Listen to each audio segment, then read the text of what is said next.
नमस्कार बच्चों, मैं अंजनी कुमार एक बार फिर से आप लोगों का आपके अपने YouTube चैनल फिजिक्स टूल में हार्दिक अभिनंदन और स्वागत करता हूं। कक्षा 12 का सिलेबस लगातार आप लोग इस YouTube चैनल फिजिक्स टूल में देख रहे हैं और आप लोग भली भांति इसको समझ भी रहे हैं और समझ के साथ साथ आप इसके लगातार वीडियो फॉलो करके नोट्स भी तैयार कर रहे हैं। तो मैं ये उम्मीद करता हूं और ज़्यादा से ज़्यादा आप चैनल को शेयर कीजिए। धीरे धीरे जो भी कैंडिडेट कक्षा 12 साइंस के हैं वो लगातार जुड़ रहे हैं। तो आपसे मेरा ये अनुरोध है कि चैनल को सब्सक्राइब कर लीजिए ताकि लगातार वीडियो आपको मिलते रहें और डेली वीडियो देखें। और मैं आपसे ये अनुरोध करूँगा कि जितना हो सके आप इन वीडियो को ज़रूरतमंद बच्चों के पास जितना हो सके उतना ज़्यादा पहुँचाएँ, ठीक है। क्योंकि प्रत्येक बच्चे को ज़रूरत है आज, ताकि वो प्रत्येक जो कंडीशन ये चल रही है उस कंडीशन में प्रत्येक बच्चा इस समय का सदुपयोग कर सके। यही हमारा उद्देश्य है और आपसे मेरा यही अनुरोध है कि प्लीज़ ज़्यादा से ज़्यादा इन चैनल को शेयर कीजिए और सब्सक्राइब कीजिए ताकि हम हमारे जो लक्ष्य में लगे हैं आप लोगों के लिए सिलेबस प्रदान करने के लिए, आप इसमें आपको फ़ायदा हो और हम इसमें कामयाब हो, यही हमारा उद्देश्य है। तो चलिए आज हम शुरुआत करते हैं और अपने नेक्स्ट वीडियो की। कक्षा 12 भौतिक विज्ञान का चैप्टर नंबर 5 चल रहा है बच्चों और 5वें चैप्टर में हमने लास्ट वीडियो तक जहाँ तक मुझे याद है कि हमने प्रतिरोधकता पर ताप का प्रभाव पड़ रहे थे, प्रतिरोधकता पर ताप का प्रभाव पड़ रहे थे, वो भी पहले पदार्थ जिसका नाम हमने रखा था चालक, ठीक है। आज की इस वीडियो के अंदर मैं आप लोगों को एक तो बहुत ही इंपॉर्टेंट चीज करवाने वाला हूं, उस पर आप थोड़ा सा ध्यान देना। मैं हेडिंग डाल देता हूं, चालक की प्रतिरोधकता पर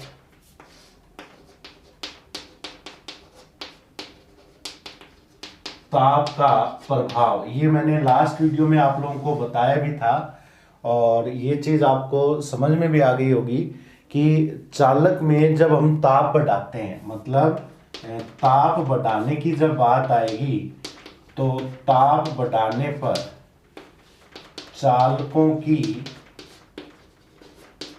प्रतिरोधकता, चालकों की प्रतिरोधकता रो जो है, ठीक है, प्रतिरोधकता जो ये रो है अपनी, ये प्रतिरोधकता रो विश्रांति काल टो के व्युत्क्रमानुपाती होती है, ठीक है। रो जो है प्रतिरोधकता विश्रांति काल टो के व्युत्क्रमानुपाती होती है। और विश्रांति काल क्या होता है, जो इलेक्ट्रॉन होते हैं उन इलेक्ट्रॉन जब गति करते हैं चालक के अंदर तो इलेक्ट्रॉनों को आयनों से जो टक्कर होती है उस टक्कर में लगा औसत समय विश्रांति काल होता है। जब ताप बढ़ाया जाता है बच्चों तो ताप बढ़ाने से इलेक्ट्रॉनों की ऊर्जा बढ़ती है, उनके कंपन के जो आयाम है वो बढ़ जाते हैं। आयाम बढ़ने से फटाफट टक्कर होती है, इलेक्ट्रॉन जल्दी जल्दी टक्कर करते हैं क्योंकि उनके पास ऊर्जा ज़्यादा हो चुकी है। जैसे जल्दी जल्दी इलेक्ट्रॉन टकराएंगे तो जल्दी टकराने से ये जो समय ये कम लगेगा और जब समय कम लगेगा तो ये जो प्रतिरोधकता है जिसको रो से दर्शाते हैं, ठीक है, ये रो होती है, तो प्रतिरोधकता रो का मान घटता है, ठीक है। सॉरी, तो घटेगा, समय कम लगेगा, तो कम होगा, तो प्रतिरोधकता रो का मान बढ़ता है, ठीक है। बात आ रही समझ में? ये चीज मैंने लास्ट वीडियो में बता दी आप लोगों को कि फटाफट टक्कर होगी, ऊर्जा बढ़ गई, इलेक्ट्रॉन जल्दी जल्दी गति करेंगे, समय कम लगेगा, जब कम संख्या का भाग जाएगा तो उत्तर ज्यादा आता है, इसलिए रो का मान बढ़ेगा। तो साफ स्पष्ट शब्दों में हम ये कह सकते हैं कि अगर मैं चालकों की बात करूं तो ताप बढ़ाने पर चालकों की प्रतिरोधकता बढ़ती है। अगर दूसरे शब्दों में देखूं चालकता के संबंध में, जहां प्रतिरोधकता बढ़ती है तो आप कहते हो कि चालकता घटती है। मैंने क्या कहा आपको, ये चलो मैं बता देता हूं, हालांकि आपको एक ही नाम याद रखना है ताकि ये कंफ्यूजन ना हो, क्योंकि प्रतिरोधकता और चालकता एक दूसरे के व्युत्क्रम में होती है, इसलिए कई बार हम कंफ्यूजन में आ जाते हैं कि ये बढ़ रहा है या घट रहा है। लेकिन आप प्रतिरोधकता नाम याद रखना कि रुकावट, ये प्रतिरोधकता ये बढ़ती है ताप बढ़ाने पर, किसमें, चालकों में, इसलिए इसका दूसरा मीनिंग यानी चालकता घटेगी। चालकता क्या होती है, इसमें घटती है। समझ में आ गई ये बात है, ठीक है। तो अगर अपने स्वाभाविक शब्दों में बात करें तो अर्थ ये निकला कि ताप बढ़ाने पर चालकों में कोई फायदा नहीं होगा अपने को, ठीक है। जब चालकों में ताप बढ़ाएंगे, हमारी चेष्टा हो रही है ताप बढ़ाने की चालकों के लिए, तो मेरे हिसाब से हमें कोई ज्यादा कामयाबी हासिल नहीं होगी, क्योंकि चालक वो होते हैं जिनमें चालकता होती है, ठीक है। चालकता की वजह से इन्हें चालकों को जाना जाता है। तो ताप बढ़ाने पर इनकी चालकता में नुकसान हो रहा है, और इसका मतलब इनकी चालकता कमजोर होती जाती है। तो ये चीज है, ये चीज मेरे हिसाब से चालकों के लिए काम की बात नहीं है कि ताप बढ़ाने पर चालकों की जो चालकता है वो घटती है, क्योंकि उनकी प्रतिरोधकता बढ़ रही है। अब देखो ये चीज समझने वाली है, क्योंकि वही बात, अपने कोई जल्दबाजी नहीं है, आराम से पढ़ेंगे, पहली चीज समझो जरूर आप लोग। अब जैसे मैं आप लोगों को एक बात कहूं कि मेरे पास कोई चालक है, और उस चालक की अगर मैं बात करूं तो प्रारंभ में, जैसे मैं कह देता हूं प्रारंभ में जो ताप है वो 0 डिग्री सेल्सियस है, ठीक है। ताप कितना है, 0 डिग्री सेल्सियस है, और 0 डिग्री सेल्सियस पर जो प्रतिरोधकता है, देखना बेटा थोड़ा ध्यान देना इस चीज पर, 0 डिग्री सेल्सियस पर प्रतिरोधकता है वो लिख दी मैंने ρ0।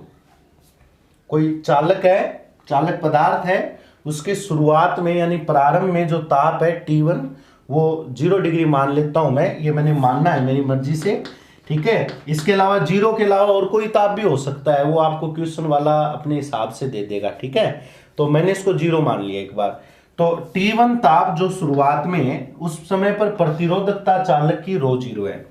जब ये ताप है ना, ये ताप T2 कर दिया जाए, और T2 का मान कितना कर दिया, T डिग्री सेल्सियस कर दिया, ये भी मैंने मान लिया, ठीक है। ताप को 0 से कितना कर दिया मैंने, T कर दिया। अब यहां जरूर नहीं है 0 ही हो, मैं बार बार कह रहा हूं, यहां पर कोई मान हो गया, जैसे मान लो 20 डिग्री से 40 डिग्री कर दिया, तो शुरुआत वाला ताप 20 डिग्री हो गया और बाद वाला ताप 40 डिग्री हो गया, ठीक है। पर जो प्रतिरोधकता वो मैं कह देता हूं ρT हो गई। कितनी हो गई, ρT दिखाई दे रही है आपको। शुरुआत में कितनी मान ली मैंने, ρ0, और T ताप पर कितनी मान ली मैंने, ρT, ठीक है। अब देखो क्या होता है, आपने ये चीज तो कंफर्म कर ली कि जब ताप में परिवर्तन हो रहा है, ताप में जब परिवर्तन हो रहा है तो ये परिवर्तन प्रतिरोधकता में भी परिवर्तन करेगा, यानी प्रतिरोधकता को बढ़ाएगा, क्योंकि हम चालक की बात कर रहे हैं, ठीक है। तो स्वाभाविक सी बात है इतनी कि अगर मैं ताप में परिवर्तन देखूं, मैं यहां लिख देता हूं कि अगर मैं ताप में परिवर्तन की बात करूं तो आप कहोगे सर ताप में जो परिवर्तन है वो ये होगा, क्या, T2 माइनस T1, ठीक है। अंतिम में से प्रारंभिक घटा दिया, अंतिम ताप कितना था, T2, प्रारंभिक ताप कितना था, T1, तो T2 माइनस T1 कर दिया। किस में परिवर्तन कर दिया बेटा, ताप में परिवर्तन।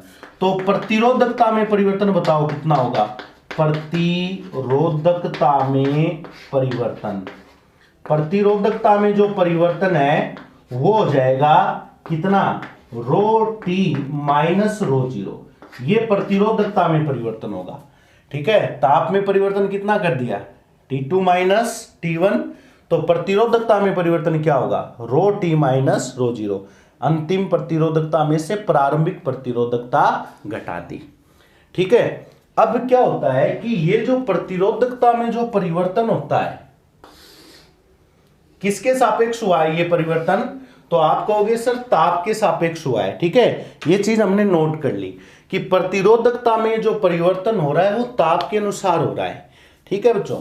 तो एक बात मैं यहां बता देना चाहूंगा कि ये जो परिवर्तन है किसमें, प्रतिरोधकता में, प्रतिरोधकता में जो परिवर्तन है वो दो बातों पर निर्भर करता है, ठीक है, ध्यान रखना। प्रतिरोधकता में जो परिवर्तन है, प्रतिरोधकता में परिवर्तन दो बातों पर निर्भर करता है। अब कौन कौन सी बातें हैं वो ध्यान देना, दो बातों पर निर्भर करता है। नंबर एक, ठीक है, ये चीजें आपको किताब में नहीं मिलेगी लेकिन आपको इसको समझना होगा, ठीक है। अच्छी चीज है, वैसे कक्षा 11 में आ जाती हैं बातें, ठीक है, और पता भी होना चाहिए कैसे डिपेंड करती है कि ये जो परिवर्तन हो रहा है, ठीक है। हालांकि मैं ज्यादा डिटेल में नहीं ले जाऊंगा, आपको सिंपल रूप से समझाने की कोशिश करूंगा, उम्मीद है आपको समझ में आ जाएगा आराम से कि ये जो प्रतिरोधकता में परिवर्तन हो रहा है बेटा, ये परिवर्तन ताप के अनुसार हो रहा है। किसके अनुसार हो रहा है? ताप के अनुसार हो रहा है। तो ये जो परिवर्तन है, ये परिवर्तन दो बातों पर निर्भर करता है, ठीक है। परिवर्तन, प्रतिरोधकता में जो परिवर्तन है यानी rho T minus rho zero, यही तो है परिवर्तन, दिखाई दे रहा होगा, ठीक है। कई बार लाइट का फोकस पड़ता है तो उसकी वजह से दिखाई नहीं देता है, तो मैं उम्मीद करता हूं आपको दिख रहा होगा, ठीक है। तो rho T minus rho zero यानी ये प्रतिरोधकता में परिवर्तन है। ये परिवर्तन है ना, ये परिवर्तन प्रारंभिक प्रतिरोधकता के समानुपाती होता है। नंबर एक बात, ठीक है, ये चीज समझने वाली है। प्रतिरोधकता में जो परिवर्तन है वो प्रारंभिक प्रतिरोधकता के समानुपाती होता है, और प्रारंभिक प्रतिरोधकता कितनी है हमारे पास? रो जीरो, तो ये रो जीरो के समानुपाती होगा। अब देखो, इसको आप वैसे समझने की कोशिश करो कि किसी चीज में जो परिवर्तन होगा तो हमेशा प्रारंभिक मान को मद्देनजर रखकर होता है।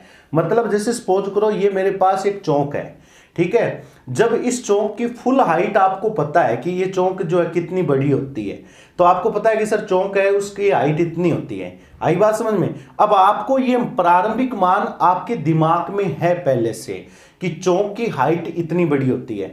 अब मेरे पास जो ये चौक, मैं इसको लगातार बोर्ड पर यूज कर रहा हूं, तो इसका मतलब ये है कि चौक में निश्चित ही घर्षण हो रहा है, चौक जो हम यूज में ले रहे हैं। अब मैं इस चौक की हाइट जब देखूंगा तो आप इस चौक की हाइट देखकर ये कहोगे सर अब जो चौक है हमारी, इस चौक की हाइट ये है, और प्रारंभ में कितनी थी? प्रारंभ में सर इतनी बड़ी थी, अब ये हाइट है। तो आपने क्या देखा कि चौक में जब परिवर्तन देखोगे तो वो परिवर्तन हमेशा किसके अनुसार देखोगे? वो परिवर्तन हमेशा प्रारंभिक हाइट के अनुसार देखोगे कि शुरुआत में कितनी बड़ी थी, बोले शुरुआत में इतनी बड़ी थी, अब कितनी बड़ी है, बोले अब चौक इतनी बड़ी है, तो परिवर्तन कितना हुआ? तो आप क्या देखोगे? परिवर्तन हमेशा प्रारंभिक मान के अनुसार लिया जाता है। तो वही बात मैंने एक उदाहरण देकर आपको समझाने की कोशिश की बेटा। तो प्रतिरोधकता में जो परिवर्तन है, यह परिवर्तन प्रारंभिक मान के समानुपाती होता है। जैसे कक्षा 11 में पढ़ा था कि जब हमें किसी वस्तु को गर्म करते हैं तो उसमें लंबाई में परिवर्तन होना, उसके क्षेत्रफल में परिवर्तन होना, उसके आयतन में परिवर्तन होना, जिसको आपने रेखीय प्रसार, क्षेत्रीय प्रसार, आयतन प्रसार नाम दिया था, याद आ रहा है क्या आपको?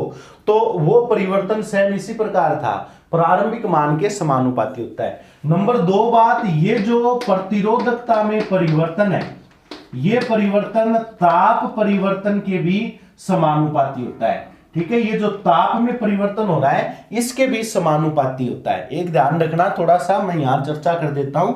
मैंने ताप को टी से लिखा है, ये समय नहीं है, ध्यान रखना, क्योंकि अमूमन हम ये पढ़ते हैं कि समय स्मॉल टी होता है, लेकिन फिलहाल मैं ये टी को टेम्परेचर यानी ताप से, ताप के लिए प्रस्तुत कर रहा हूं इस टी को, तो ये ताप है, ध्यान रखना। तो ताप में परिवर्तन के भी क्या है? समानुपाती होता है, ये ताप में परिवर्तन है। तो ये जो प्रतिरोधकता में परिवर्तन है कितनी बातों पे डिपेंड करता है? नंबर एक कि प्रतिरोधकता में परिवर्तन कितना हुआ है वो डिपेंड करेगा प्रारंभिक मान पर। प्रारंभिक मान के अनुसार परिवर्तन होता है हमेशा, प्रारंभिक मान से कितना कम हुआ है, ठीक है, तो प्रारंभिक मान के समानुपाती होता है। नंबर दो, ताप में परिवर्तन के, ये तो बताने की जरूरत ही नहीं है क्योंकि ताप परिवर्तन से प्रतिरोधकता में लगातार परिवर्तन होता है, वो हमें पता भी है, ठीक है। अब देखो, हालांकि इस चीज को हम कैलकुलेशन से भी समझ सकते हैं, लेकिन थोड़ा लंबा हो जाता है, समय ज्यादा लगता है, इसलिए मैं आपको यहाँ नॉर्मली ये समझाना चाहता हूं, ठीक है। अब ध्यान देना आप लोग इस चीज के ऊपर। देखो अब तो इस समीकरण को मैं ऐसे लिख सकता हूं, अब इन दोनों इक्वेशन को एक साथ लिखूं तो क्या लिखूं? देखना, rho T minus rho zero समानुपाती रो नोट डेल टी। समझ में आ रही बात मेरी? रो नोट डेल टी। अब जब समानुपाती का चिन्ह हटाते हैं तो कांस्टेंट आएगा, आपको पता है, ठीक है। तो rho T minus rho zero, समानुपाती का चिन्ह हटा दिया, कांस्टेंट लूंगा मैं, बराबर का चिन्ह मैंने प्रयुक्त कर दिया। ये जो कांस्टेंट आता है वो अल्फा आता है, ठीक है। रो जीरो डेल टी ऐसे कैसा पड़ा है, ये अल्फा, देखो ध्यान देना, जहां ये जो अल्फा है एक नियतांक है, एक समानुपाती नियतांक है,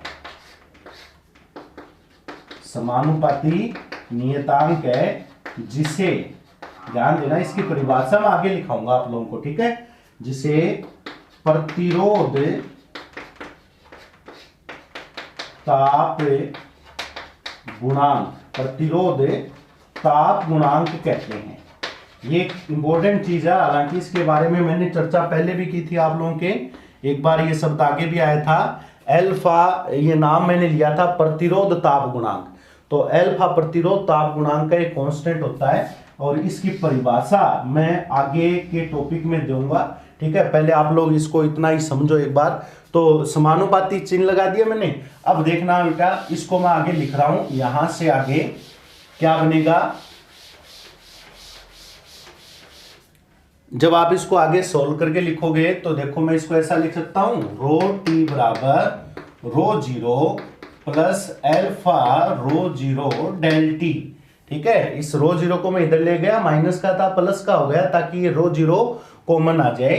देन रो टी बराबर rho zero one plus alpha delta, ये इक्वेशन आ रही है, ठीक है। ये एक समीकरण आ गई। इस समीकरण से किसके लिए आई है, ये चालकों के लिए। और इस समीकरण से एक बात जाहिर हो रही है कि जब आप ताप बढ़ाओगे यानी ताप में परिवर्तन करोगे तो प्रतिरोधकता के मान में भी परिवर्तन होगा। कैसे होगा कि ताप में परिवर्तन करने से ये पूरा पद बढ़ेगा। ताप बढ़ाओगे, ताप बढ़ाने की बात आएगी तो आप ताप शुरुआत में जैसे 0 डिग्री मानना है और बाद में ताप आपने T कर दिया यानी बढ़ा दिया, तो ताप बढ़ाने से ये पूरा पद बढ़ेगा। ये बढ़ेगा तो इसे एक में कुछ ना कुछ जुड़ेगा और जुड़ने से ये वैल्यू ज्यादा बनेगी यानी रो T का मान बढ़ेगा। तो साफ जाहिर हो रहा है कि चालकों में ताप बढ़ाने पर प्रतिरोधकता का मान बढ़ता है, ठीक है। ये संबंध प्रतिरोधकता के संबंध में, किसके संबंध में बेटा, प्रतिरोधकता के संबंध में। अब यहाँ पर आप मान रख सकते हो, डेल टी की जगह T2 माइनस T1 भी रख सकते हो। इस पर कई बार, जैसे इसको ये लिख देता हूं मैं, रो टी बराबर rho naught 1 plus alpha T2 minus T1। फिर बता देता हूं, ये T और T1 और T2 ये जो अब मैं लिख रहा हूं ये ताप है। इस पर कई बार न्यूमेरिकल भी है, पूछे जाते हैं परीक्षा के अंदर, न्यूमेरिकल आता है इस पर, ताप आपको दे दे और ताप में परिवर्तन देगा। तुलनात्मक न्यूमेरिकल आता है ये, जैसे ये कह देगा कि इतना ताप है तो प्रतिरोध इतना है, इतना ताप है तो प्रतिरोध कितना होगा, या प्रतिरोधकता आपसे पूछ सकता है, ठीक है। प्रतिरोध के पदों में भी ये समीकरण आप लिख सकते हो, ठीक है। कैसे लिखोगे, प्रतिरोध के पदों में कैसे लिखोगे, प्रतिरोध के पदों में, आर के पदों में, ठीक है। प्रतिरोध के रूप में मैं लिख देता हूं ये समीकरण। तो क्या बनेगी, आर टी बराबर R zero 1 plus alpha T2 minus T1। ये प्रतिरोध के पदों में समीकरण आ गई, ठीक है। ये तो किसके पदों में है, प्रतिरोधकता के पदों में। और यही मैंने इससे कंपैरिजन करके किसके पद में लिख दी, प्रतिरोध के पदों में लिख दी। वो इसलिए लिखी है क्योंकि बिल्कुल ये दोनों लगभग एक जैसी वैल्यू रखते हैं। कब, क्योंकि आपने पढ़ा है, क्या पढ़ा है, आपको याद है कि यदि L बराबर 1 मीटर है, A बराबर 1 मीटर स्क्वायर है, तो रो और R एक दूसरे के बराबर होते हैं, याद होगा आपको। यानी तार की लंबाई और क्षेत्रफल अगर आप एक एक ले लेते हो तो प्रतिरोध और प्रतिरोधकता दोनों बराबर होती है। तो मैं यहाँ पर ये भौतिक अवस्था अगर समान मान के चलूं तो क्षेत्रफल 1 ले लूं, लंबाई 1 ले लूं, तो आर टी और रो टी दोनों बराबर ही होंगे। समझ में आ रही बात मेरी। तो आप जैसे ये ध्यान रखनी है आपको ये बातें कि प्रतिरोध के पदों में अगर कोई समीकरण आ रही है तो उसी समीकरण को आप प्रतिरोधकता के पदों में भी लिख सकते हो, और अगर प्रतिरोधकता के पद में कोई समीकरण आ रही है तो उसे आप प्रतिरोध के पदों में भी बच्चों लिख सकते हो। समझ में आ गई बात मेरी, ये चीज आप लोगों को क्लियर है ये बातें। तो ये हो गया एक समीकरण है, याद रखनी है, जिससे आपको ये पता चल जाएगा क्या कि चालक है, चालक में अगर ताप परिवर्तन करेंगे तो उसकी प्रतिरोध और प्रतिरोधकता में किस प्रकार परिवर्तन होगा।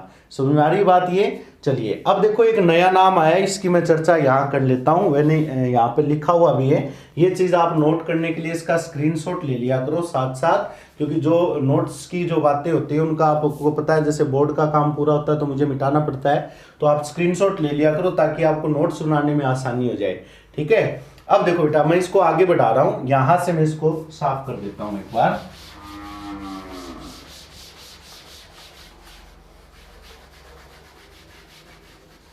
चलिए अब देखो इसका आपने नोट कर लिया होगा, ये भी मैं हटा रहा हूं एक बार।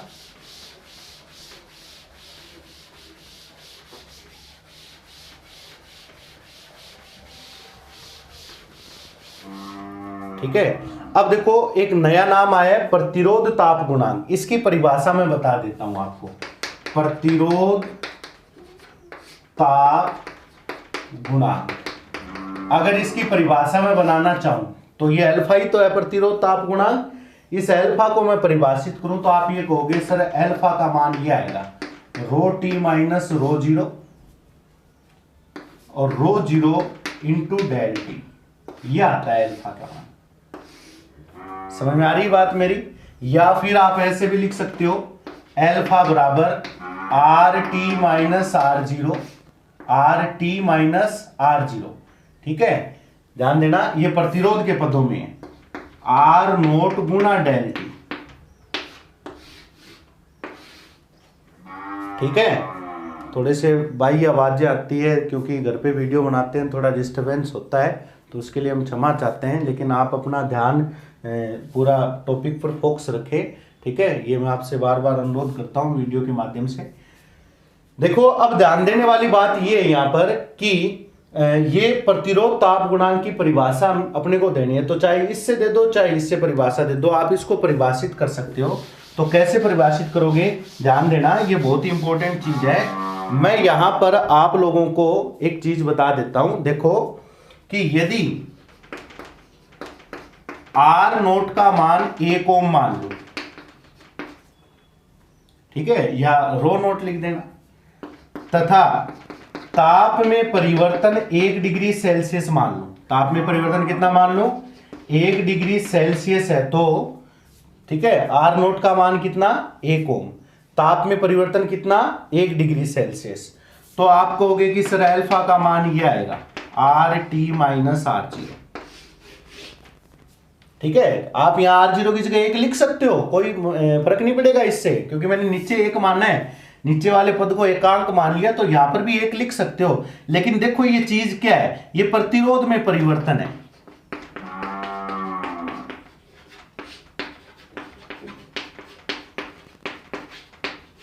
ये क्या चीज है, प्रतिरोध में परिवर्तन है। समझ में आ रही बात मेरी आप लोगों को, ये प्रतिरोध में परिवर्तन है। अब देखो 1 लिखोगे तो भी प्रतिरोध में कुछ ना कुछ परिवर्तन ही आएगा। ये तो प्रतिरोध में परिवर्तन है, ये कब हुआ इस पर आप लोग थोड़ा ध्यान देना, कैसे संभव हुआ ये। देखो यदि आपको पता है कि अगर मैं प्रतिरोध का मान 1 ओम है, प्रारंभ में कितना है, प्रारंभ में मान है, आप अगर रो के पदों में लिखोगे तो ये रो नोट आ जाएगा, यहां पर रो नोट इज इक्वल 1 ओम। ठीक है, ओम इंटू मीटर, रो नोट का मात्रक आ जाएगा प्रतिरोधकता के पदों में। तो आप क्या कहोगे कि यदि 1 ओम वाले किसी प्रतिरोध के ताप में परिवर्तन अगर आप 1 डिग्री सेल्सियस कर देते हो, ठीक है, कोई पदार्थ है जिसका प्रतिरोध कितना है 1 ओम और उसके ताप में परिवर्तन कितना कर दिया 1 डिग्री सेल्सियस, तो उसके प्रतिरोध में जो परिवर्तन होता है, उसके प्रतिरोध में जो परिवर्तन होता है उसे प्रतिरोध ताप गुणांक कहते हैं। उसे क्या कहते हैं, प्रतिरोध ताप गुणांक। ये तो प्रतिरोध के पदों में, और अगर प्रतिरोधकता के पदों में लिखो तो वहां प्रतिरोध की जगह प्रतिरोधकता नाम लिख देना। तो क्या परिभाषा बनेगी, मैं यहां नोट कर देता हूं, अर्थात, ठीक है, यहां नोट कर रहा हूं मैं, अर्थात 1 ओम प्रतिरोध वाले, 1 ओम प्रतिरोध वाले पदार्थ के ताप में 1 डिग्री सेल्सियस परिवर्तन करने पर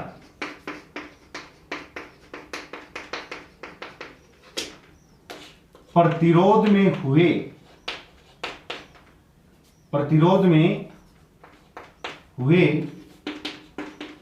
परिवर्तन को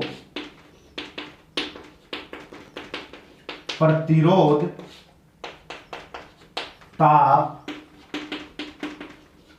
गुणांक कहते हैं। देखना बेटा ये चीज, पदार्थ का प्रतिरोध कितना था, 1 ओम प्रतिरोध वाले पदार्थ के ताप में 1 डिग्री सेल्सियस परिवर्तन करने पर प्रतिरोध में हुए परिवर्तन को प्रतिरोध ताप गुणांक अल्फा कहते हैं। ठीक है, और अगर प्रतिरोधकता नाम आता है तो यहां पर आप प्रतिरोधकता के पदों में अगर लिखो ना तो यहां पर तो आ जाएगा रो टी घेरा। ठीक है, समझ गए बात मेरी। और प्रतिरोध की जगह क्या नाम लिख देना, प्रतिरोधकता। इसका मात्रक अगर आपसे कोई पूछे अल्फा का मात्रक बताओ, ये इंपॉर्टेंट चीज है, अल्फा का मात्रक, इस अल्फा का चाहे वो यहां से निकाल लो चाहे यहां से निकाल लो, एक ही आएगा। देखो ऊपर क्या है, प्रतिरोध है, तो प्रतिरोध में से प्रतिरोध घटेगा तो प्रतिरोध का उत्तर ओम में ही आएगा। तो ऊपर मात्रक ओम है, नीचे मात्रक ओम है और ताप का डिग्री सेल्सियस है, तो ओम मात्रक तो कैंसिल हो जाएगा। तो ये तो मात्रक कैंसिल हो जाएंगे आपस में, क्योंकि इसका मात्रक भी ओम है, इसका मात्रक भी ओम है, ये तो हो गया कैंसिल, मात्रक की बात कर रहा हूं। और ताप का मात्रक क्या है, डिग्री सेल्सियस, तो इसका मात्रक होगा 1 डिग्री सेल्सियस। ठीक है, या जिसे आप ये कह सकते हो प्रति डिग्री सेल्सियस। ये ध्यान रखना, ये बहुत इंपॉर्टेंट मात्रक है और ये परिभाषा भी परीक्षा में पूछ सकता है कि प्रतिरोध ताप गुणांक किसे कहते हैं, इसका मात्रक लिखिए। तो इस प्रकार आपको प्रतिरोध ताप गुणांक समझाना पड़ेगा। तो बच्चों आपको ये टॉपिक समझ में आया होगा कि चालकों में ताप परिवर्तन करने से किस प्रकार प्रतिरोधकता या प्रतिरोध पर असर पड़ता है, उसके एक समीकरण हमने आज प्रूफ की है। वो समीकरण आप लोगों के सामने आ चुकी है, ये वो समीकरण थी। और इस समीकरण में एक नई चीज आई थी, प्रतिरोध ताप गुणांक, जिसको भी हमने यहां परिभाषित किया है, इसका मात्रक भी बताया है। उम्मीद करता हूं कि आप लोगों को ये टॉपिक समझ में आया होगा। आप लगातार अध्ययन करें, आराम से पढ़ लेंगे, लेकिन निरंतरता से आपसे मेरा ये अनुरोध है, वीडियो देखें बेटा, बार बार देखें। कोई आपके इसमें कोई खर्चा नहीं लग रहा है, आप घर बैठे हो, आराम से आपको बस वीडियो फॉलो करने हैं। और ज़्यादा से ज़्यादा प्लीज़ आपसे मेरा अनुरोध है कि शेयर कीजिए, बच्चों तक अभी तक वीडियो पहुंचे नहीं है, मैं बार बार आपसे कह रहा हूं। बच्चे लगातार कई कांटेक्ट में आ रहे हैं, वो तो अलग से वैसे जुड़ रहे हैं, लेकिन आप ज़्यादा संपर्क में होते हो। ठीक है, बच्चा अपने दोस्तों के साथ संपर्क में रहता है, आपकी क्लास में कितने दोस्त पढ़ते हैं आपके, तो उन सब तक आप ये चीज़ पहुंचाओ। इसमें किसी प्रकार की आपको हीन भावना नहीं रखनी है कि मैं पढ़ लूँगा ये वो रह जाएंगे, ऐसी कोई बात नहीं है। ये सहयोग का समय है, प्रत्येक बच्चे को दूसरे बच्चे का सहयोग करना है। ठीक है, सहयोग की भावना से आप लोग इस चैनल को शेयर करें ज़्यादा से ज़्यादा, ताकि प्रत्येक बच्चा कहीं पर पिछड़े ना। तैयारी सबकी अपने स्तर पर होती है, अपने हिसाब से होती है, मेहनत करनी है आपको आगे लंबे समय तक। तो इसलिए इस समय में प्रत्येक बच्चे का भला हो, इसी उद्देश्य से हम यहाँ इस फील्ड में उतरे और आपसे हम यही सहयोग चाहते हैं कि आप हमारे इस चैनल को ज़्यादा से ज़्यादा शेयर और सब्सक्राइब करवाइए। ठीक है, ताकि हम जिस मनोबल से इस गर्मी के अंदर एक बंद कमरे में हम ये वीडियो शूट करते हैं, पंखा भी नहीं चला पाते ताकि पंखे की आवाज़ आ जाती है। ठीक है, और बाई आवाज़ आती है, उसके लिए हम क्षमा चाहते हैं, क्योंकि वो प्राकृतिक है, हम उसे रोक नहीं सकते। लेकिन फिर भी हम आप लोगों के लिए मेहनत करना चाहते हैं ताकि प्रत्येक बच्चे को इसका फ़ायदा हो, और आप हमारी मेहनत को समझोगे, मैं उम्मीद करता हूं। और ज़्यादा से ज़्यादा चैनल को शेयर कीजिए और सब्सक्राइब कीजिए, आपका पूरा फ़ायदा होगा। और मैं ये कहता हूँ आपको, फिजिक्स हार्ड नहीं है, आसान बना देंगे हम फिजिक्स आप लोगों के लिए, मिलकर पढ़ेंगे। ठीक है, आप सहयोग दोगे, हमारा उत्साह बढ़ेगा, हम अच्छे से अच्छा काम आप लोगों के लिए करने का प्रयास करेंगे। ये मेरी आपसे विनती है। धन्यवाद। जय हिंद, जय भारत।